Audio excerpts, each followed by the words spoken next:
दुनिया समझेंगी कि मेरा वध भीम ने किया है, लेकिन मेरे मृत्यु का कारण तुम हो। कुरुक्षेत्र के रंगभूमि पर जीवन और मृत्यु के बीच झुंड रहे दुर्योधन के मुख से निकले हुए ये आखिरी शब्द। लेकिन इन सारी हरकतों के पीछे महाभारत का एक ऐसा क्रूर योद्धा था जिसको देखकर दुर्योधन जैसा पापी भी डगमगा उठा। मैंने पांडवों का वध कर दिया। और उस योद्धा के ये सारे बोल सुनकर दुर्योधन बड़ा खुश हो गया था। जो काम सब कौरव नहीं कर पाए, वो काम एक अकेला योद्धा कैसे कर पाता है। लेकिन जब दुर्योधन को सच्चाई पता चली तो उसकी उत्सुकता घृण में बदल गई। दुर्योधन की आंखों में डर और निराशा के आंसू आ गए। अरे मूर्ख, एक कैसा अनर्थ कर दिया तुमने। तुमने जिनका वध किया है वो पांडव नहीं है। और उसी घटना से वह योद्धा महाभारत का सबसे क्रूर और पापी योद्धा बन गया। वो योद्धा जो रुद्र का रूप था और समस्त पांडव सेना को अकेला ही अपने बलबूते पे समाप्त कर सकता था। उसको स्वयं प्रभु श्री कृष्ण ने एक श्राप दिया, जिसकी कहानी हम युगों युगों से सुनते आ रहे हैं। वो कहानी एक ऐसे योद्धा की है जो सर पर मणि धारण करते हुए जन्मा, जिसके जन्म से ही उसने बच्चों जैसे रोने की आवाज़ नहीं निकाली, उसने घोड़े जैसी आवाज़ निकाली। और उसी आवाज़ से संपूर्ण ब्रह्मांड में गर्जना हुई, जो कि गुरु द्रोणाचार्य का पुत्र और स्वयं रुद्र का अवतार था, जिसका नाम अश्वत्थामा था, जिसने अपने जन्म से ही घोड़े जैसे आवाज़ निकाली। और ये एक ऐसा शख्स है जो शायद आज 5000 साल के बाद भी हमारे मानव के बीच में जिंदा है। 1192 मोहम्मद गोरी से प्रथम युद्ध के बाद जब महान योद्धा पृथ्वीराज चौहान जंगल में थे, और उसी जंगल में पृथ्वीराज चौहान को एक बहुत ही अजीब आदमी दिखा, जो कि 12 फुट लंबा, बहुत ही हट्टा कट्टा और जिससे एक बहुत ही अजीब सी बू आ रही थी, जिसके शरीर में हर तरफ से खून ही निकल रहा था, जिसका संपूर्ण शरीर एक रोगी नजर आ रहा था। और उसके सिर में एक बहुत ही अजीब सा निशान था, जिसमें बहुत सारा खून निकल रहा था। और ऐसा लग रहा था उसके सिर में किसी ने हाथ डालकर उसका दिमाग निकाल दिया हो। 12वीं शताब्दी में लिखी किताब पृथ्वीराज रासो के अनुसार पृथ्वीराज चौहान एक बहुत ही ज्ञानी, विद्वान और एक बहुत ही कुशल चिकित्सक थे। और उनको पूरा भरोसा था अपने आप पर कि वो इस आदमी का पूरा घाव, पूरे जख्म भर सकता है, ठीक कर सकता है। लेकिन 1 हफ्ता, 2 हफ्ते, ना जाने कितने दिन बीत गए, और इतने दिन बीतने के बाद भी उस आदमी के घाव भरने का नामो निशान नहीं ले रहे थे। और तभी पृथ्वीराज चौहान जी ने उनसे पूछा, और उस अनसुने शख्स ने बहुत ही हल्की आवाज में कहा, कहीं तुम अश्वत्थामा तो नहीं? ये आप क्या कह रहे हो? और तभी वहां से निकल गया। और आपके दिमाग में एक सवाल आ रहा होगा कि पृथ्वीराज चौहान को कैसे पता था कि वह शख्स अश्वत्थामा है। इसका जवाब छुपा है उनके माथे पे उस घाव में, जहाँ से बहुत खून बह रहा था और वो घाव भरने का नामो निशान नहीं ले रहा था। और दूसरी ओर महाभारत में छुपी एक कहानी में, इस कहानी को शुरू से शुरू करते हैं। मुझे एक ऐसा पुत्र प्रदान कीजिए भगवान, जिसमें बिल्कुल आप ही सा तेज हो, जो आप ही की तरह शक्तिशाली हो, जो आप ही का अंश हो। बहुत सारे सालों तक महादेव की तपस्या करने के बाद महादेव उन पर प्रसन्न हुए। और तभी गुरु द्रोणाचार्य ने भगवान शिव से एक वरदान मांगा कि गुरु द्रोणाचार्य और उनके पत्नी को एक पुत्र की प्राप्ति हो। लेकिन ये एक ऐसा प्रसंग था जिसमें धरती, भगवान समस्त ने फील किया।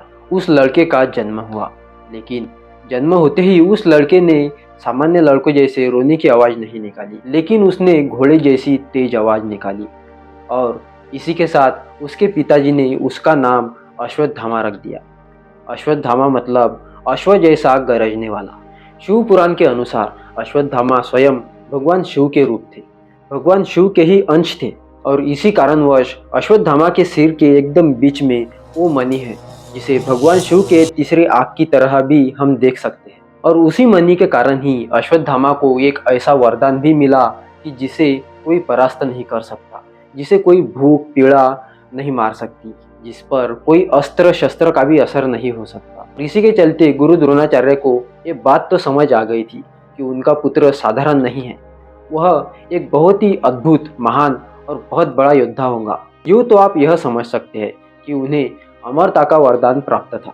और इसी कारणवश गुरु द्रोणाचार्य ने समस्त पांडवों और कौरवों के साथ अश्वत्थामा को भी वह सारा ज्ञान दे दिया था, जिससे अश्वत्थामा बहुत क्रूर योद्धा बन गया। भारतवर्ष में बहुत से लोग मानते हैं कि गुरु द्रोणाचार्य ने केवल अर्जुन को ही ब्रह्मास्त्र का ज्ञान दिया था, लेकिन ये बात झूठ है, क्योंकि अपने पुत्र मोह में आकर अश्वत्थामा को भी उनके पिता ने ब्रह्मास्त्र का ज्ञान दिया था। आपको तो पता ही है कि अश्वत्थामा की शिक्षा सभी गुरु पुत्रों के साथ हुई थी, वो भी अर्जुन जैसा ही, या तो यूं कहो अर्जुन कर्ण से भी श्रेष्ठ एक कुशल योद्धा था। लेकिन बहुत से लोगों का मानना है कि अश्वत्थामा जी का उनके भावनाओं पर नियंत्रण नहीं था। शिवांश होने के कारण उनकी भावनाएं तीव्र थी और इसी कारणवश उनका अपने भावनाओं पर नियंत्रण नहीं था, वो अनियंत्रित थे। युद्ध भूमि में बार बार अश्वत्थामा ने अपनी कुशलता सिद्ध की। अपने पिता और दुर्योधन का साथ देने के लिए अश्वत्थामा भी कौरवों के ओर से ही लड़े। अश्वत्थामा को पता था कि उनका मित्र गलत संगत में है, पर फिर भी अपने पिता और मित्र प्रेम के खातिर उन्होंने दुर्योधन का साथ दिया। महाभारत में विराट पर्व से पहले, महाभारत के युद्ध के पहले भी विराटनगर में एक भीषण युद्ध हुआ था, जिसमें पांडवों की जीत हुई थी। लेकिन कई लोग नहीं जानते कि उस युद्ध में 2 नहीं 3 कुशल योद्धा थे। अर्जुन और कर्ण के बाद महाभारत में अश्वत्थामा ही थे जो सबको तहस महस कर सकते थे। आपको शायद ही पता होगा कि अर्जुन और अश्वत्थामा का आमना सामना पूरे महाभारत में कई बार हुआ। अर्जुन और अश्वत्थामा कई बार युद्ध में आमने सामने आए और उसी युद्ध में अश्वत्थामा ही ऐसा योद्धा है जो अर्जुन से ही नहीं किसी भी योद्धा से पराजित कभी नहीं हुए। पर उस युद्ध में अश्वत्थामा के सारे तीर खत्म हो गए, समाप्त हो गए और उन्हें पीछे हटना पड़ा। आपको यह बात जानकर हैरानी होगी कि महाभारत के युद्ध में अश्वत्थामा ने अर्जुन, भीम, युधिष्ठिर और सारे योद्धाओं को कई बार हराया, कई बार पछाड़ दिया। कर्ण के बाद वो अकेला ही एक ऐसा योद्धा था जो घटोत्कच और उसके योद्धाओं से डरा नहीं। इतने विशाल और शक्तिशाली योद्धा को अश्वत्थामा ने अकेले ही हरा दिया।